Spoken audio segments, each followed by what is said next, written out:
Good evening दोस्तों।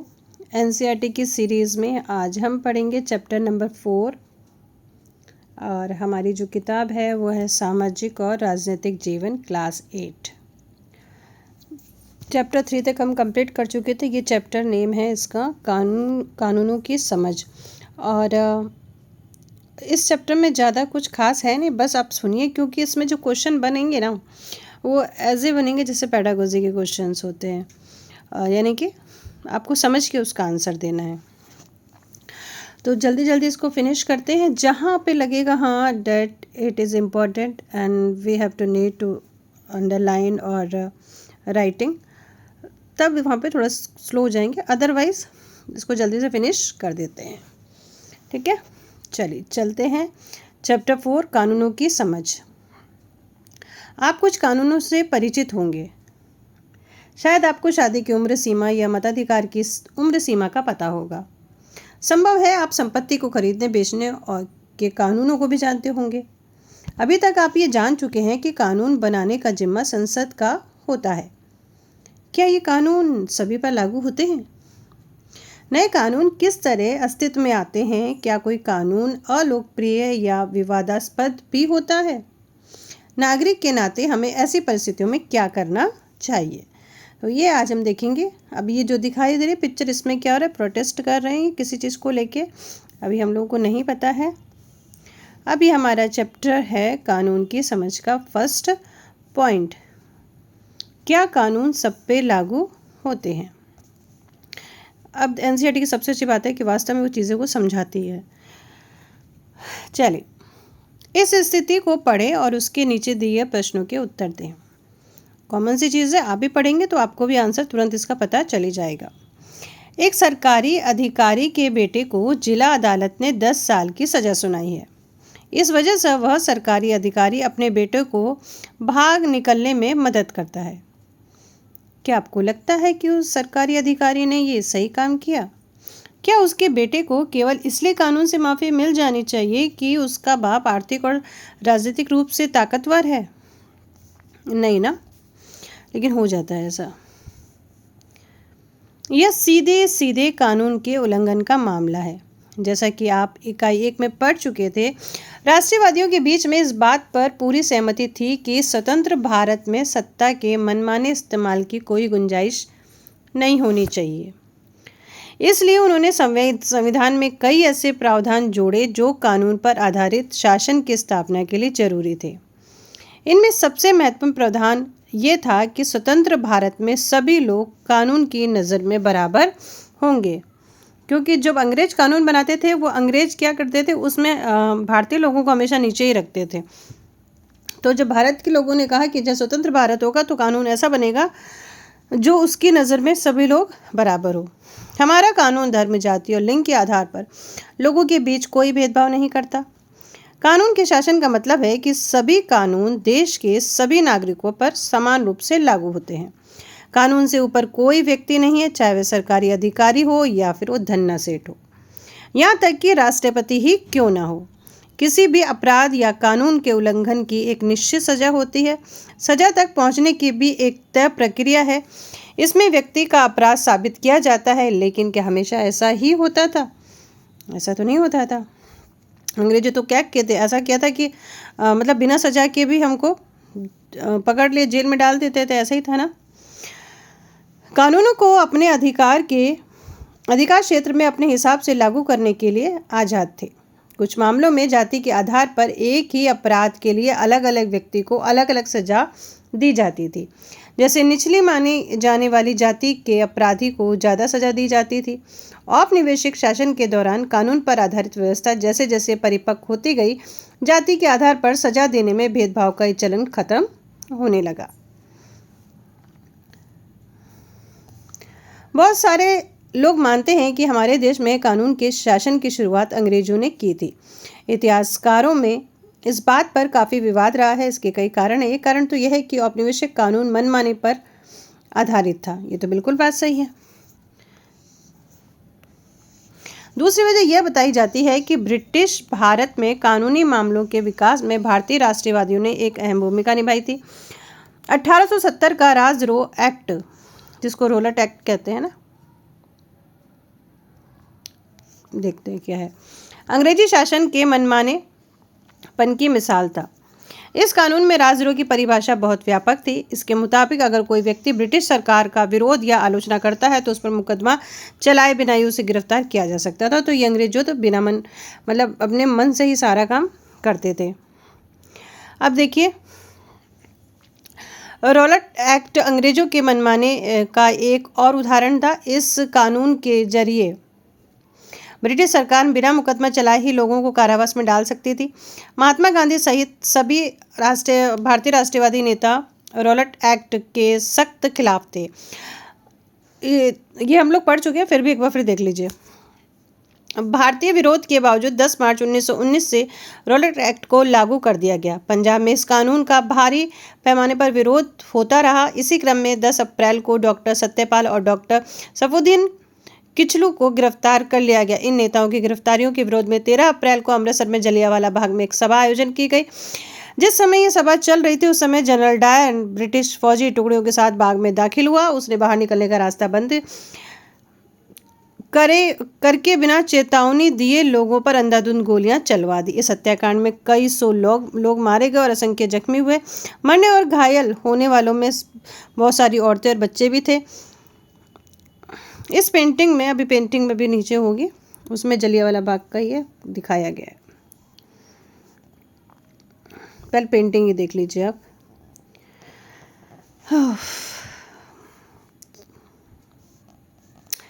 भारतीय राष्ट्रवादी अंग्रेजों द्वारा सत्ता के इस मनमाने इस्तेमाल का विरोध और उसकी आलोचना करते थे। अपनी बातों को मनवाने के लिए उन्होंने संघर्ष शुरू कर दिया। यह समानता का संघर्ष था। उनके लिए कानून का मतलब ऐसे नियम नहीं थे जिनका पालन करना उनकी मजबूरी हो। वे कानून को उससे अलग ऐसी व्यवस्था के रूप में देखना चाहते थे जो न्याय के विचार पर आधारित हो। 19वीं सदी के आखिर तक भारत में कानूनी पेशा भी उभरने लगा था।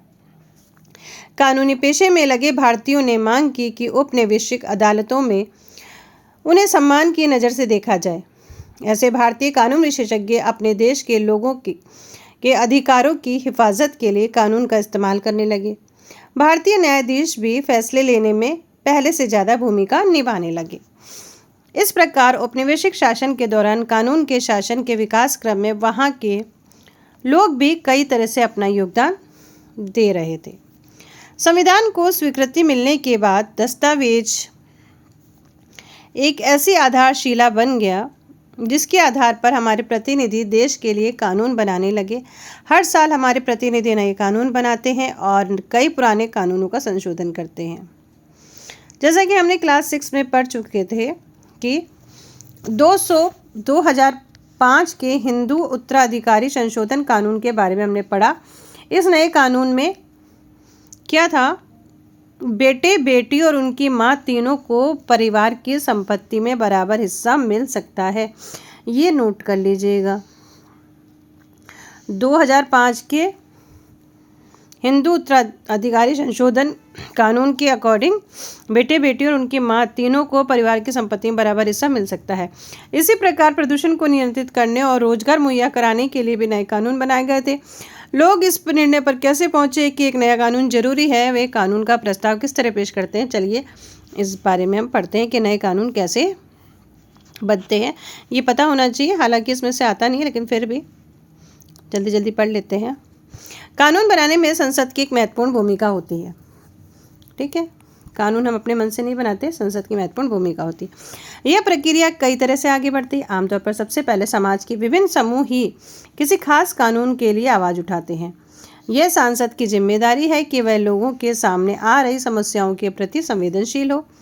चलिए देखते हैं कि घरेलू हिंसा का सवाल किस तरह संसद के सामने आया और घरेलू हिंसा की रोकथाम पर कानून बनाने की क्या प्रक्रिया थी। पहले देख लेते हैं कि घरेलू हिंसा है क्या। जब परिवार का कोई पुरुष सदस्य, आमतौर पर पति, घर की किसी औरत, आमतौर पर पत्नी के साथ मारपीट करता है, उसे चोट पहुंचाता है या मारपीट अथवा चोट की धमकी देता है तो सामान्यतः इसे घरेलू हिंसा कहा जाता है। औरत को यह नुकसान शारीरिक मारपीट या भावनात्मक शोषण के कारण पहुंच सकता है। यह शोषण मौखिक, यौन या फिर आर्थिक शोषण भी हो सकता है। घरेलू हिंसा कानून 2005 में महिलाओं की सुरक्षा की परिभाषा ने घरेलू शब्द की समझ को और अधिक व्यापक बना दिया। अब ऐसी महिला भी घरेलू दायरे का हिस्सा मानी जाएंगी जो हिंसा करने वाले पुरुष के साथ एक ही मकान में रहती हो या रह चुकी हो।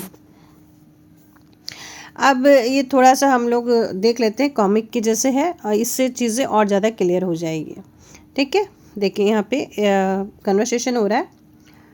कुसुम और शाजिया एक महिला संगठन के सदस्य हैं। इन्हें इस सफ़र की एक एक कड़ी याद है। ठीक है, अरे शाजिया, आज का अखबार पढ़ा तुमने? ये महिलाओं के लिए कितनी बड़ी बात है ना। महिलाओं के लिए ही क्यों, हिंसा मुक्त परिवार तो सबके लिए ही अच्छे हैं। देखो ना कुसुम, इस कानून के बनने में कितना वक्त लग गया, बल्कि पहले तो हमें नए कानून बनाने की ज़रूरत ही साबित करनी पड़ी। ठीक है, यानी कि कानून बनाने के लिए पहले हमको कहना पड़ा भाई कानून बनाओ, ज़रूरी है। अब अप्रैल 1991 की बात है। दफ्तर का एक आदमी, मुझे सलाह चाहिए, मेरा आदमी मुझे पीटता है। मैंने अभी तक किसी से ये बात नहीं बताई, मुझे बड़ी शर्म आती है, पर अब बर्दाश्त नहीं होता। लेकिन मेरे पास कोई चारा भी तो नहीं है, मैं कहाँ जाऊँ? मेरा बेटा और बहू मुझसे बहुत बुरा बर्ताव करते हैं, बहुत भला बुरा कहते हैं मुझे। मैं अपने बैंक खातों में भी इस्तेमाल नहीं कर सकती। वे चाहे तो मुझे घर से निकाल सकते हैं। मैं पुलिस के पास नहीं जाना चाहती, मैं तो बस यह चाहती हूँ कि ये मारपीट बंद हो जाए, और मैं बस ये चाहती हूँ कि मुझे मेरे घर से ना निकाला जाए। बदकिस्मती से मौजूदा कानून फौजदारी कानून है, उसमें ये दोनों रास्ते मुमकिन नहीं हैं। फिर 99 के दशक में विभिन्न मंचों से कानून की मांग उठती रही। कैसे? हमने कई महिलाओं की आपबीती सुनी है। हमने देखा है कि महिलाएं मारपीट से बचाव चाहती हैं, वे अपने मकान में रहना चाहती हैं। कई बार उन्हें सिर्फ थोड़ी सी राहत की दरकार होती है, दरकार मतलब ज़रूरत होती है।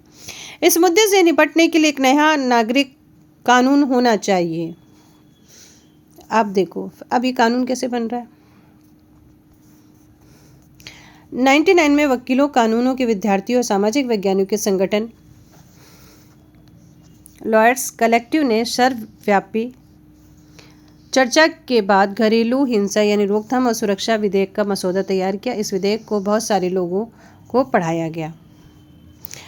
घरेलू हिंसा की परिभाषा में शारीरिक, आर्थिक और यौन और मौखिक एवं भावनात्मक दुर्व्यवहार को भी शामिल किया जाना चाहिए। साझा घरेलू दायरे में रहने वाली किसी भी महिला को इस कानून के तहत रखा जाना चाहिए। उन्हें साझा मकान में बेदखली से बचाया जाना चाहिए। और आर्थिक मदद के बारे में क्या ख्याल है?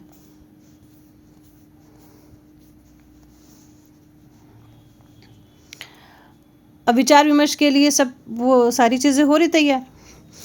महिला आंदोलन घरेलू हिंसा पर एक नया कानून चाहता है। सरकार को यह प्रस्ताव जल्दी संसद में पेश करना चाहिए।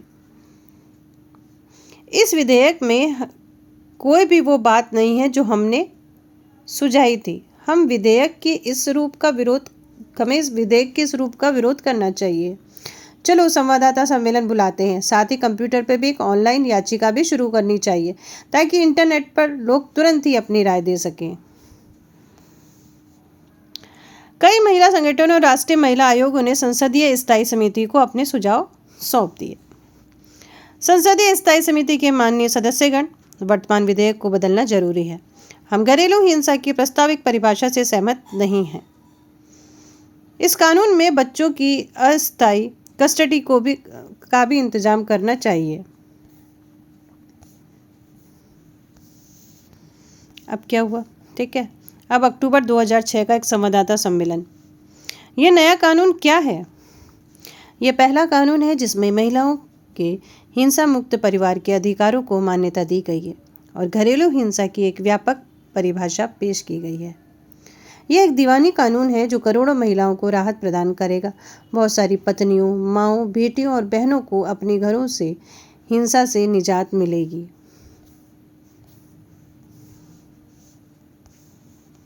यह कानून एक बहुत महत्वपूर्ण कदम है। यह कानून एक साझे मकान में रहने के महिलाओं के अधिकार को मान्यता देता है। महिलाएं किसी भी तरह की हिंसा के खिलाफ सुरक्षा का आदेश प्राप्त कर सकती हैं। महिलाएं अपने इलाज और अन्य खर्चों के लिए आर्थिक सहायता प्राप्त कर सकती हैं। अब एक और लंबा सफ़र शुरू होता है। हाँ, हमें इस बात का ख्याल रखना चाहिए कि कानून में जिन बातों का वादा किया गया है उन्हें सचमुच लागू किया जाए। हमें सब तरफ नज़र रखनी होगी। हमें महिलाओं, पुलिस, न्यायपालिका सभी को इस कानून के बारे में शिक्षित करना होगा। ठीक है, तो ये आप लोगों ने देखा कि ये किस तरह से कानून बनते हैं।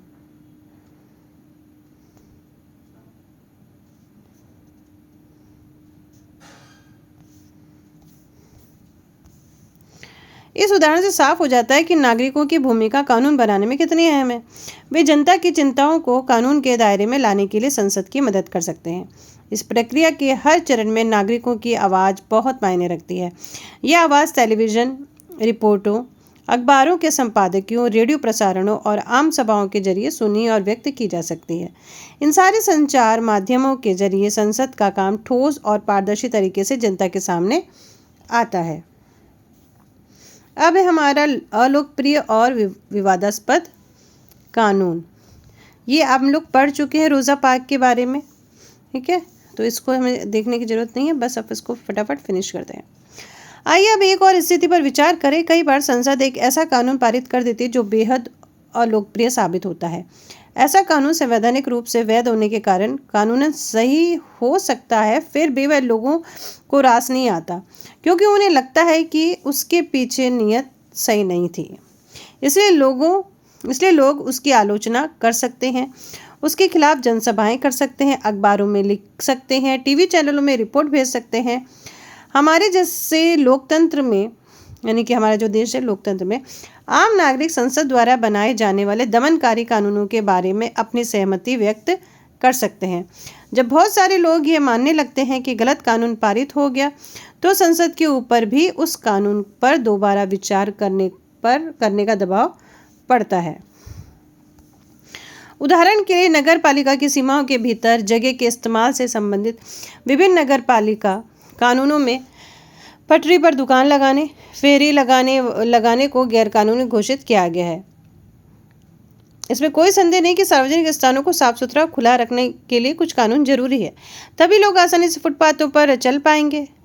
लेकिन हम इस बात को भी तो नज़रअंदाज नहीं कर सकते कि पटरी वाले और फेरी वाले किसी भी बड़े शहर में रहने वाले लाखों लोगों की ज़रूरत सामान और सेवाओं को सस्ती कीमत पर कुशलतापूर्वक पहुंचा दें। सही बात है, जो फुटपाथ पे होते हैं लोग हर चीज़ को सही रेट में दे देते हैं, इसी से उनकी रोजी रोटी भी चलती है। लिहाजा अगर कानून किसी एक समूह की हिमायत करता है और दूसरे समूह की उपेक्षा करता है, तो उस पर तो विवाद खड़ा होगा और टकराव की स्थिति पैदा हो जाएगी। जो लोग सोचते हैं कि संबंधित कानून सही नहीं है, वे इस मुद्दे के फैसले के लिए अदालत की शरण में जा सकते हैं। यदि अदालत को ऐसा लगता है कि वह कानून संविधान के विरुद्ध है, तो वह उसमें संशोधन कर सकती है या फिर उसे रद्द कर सकती है।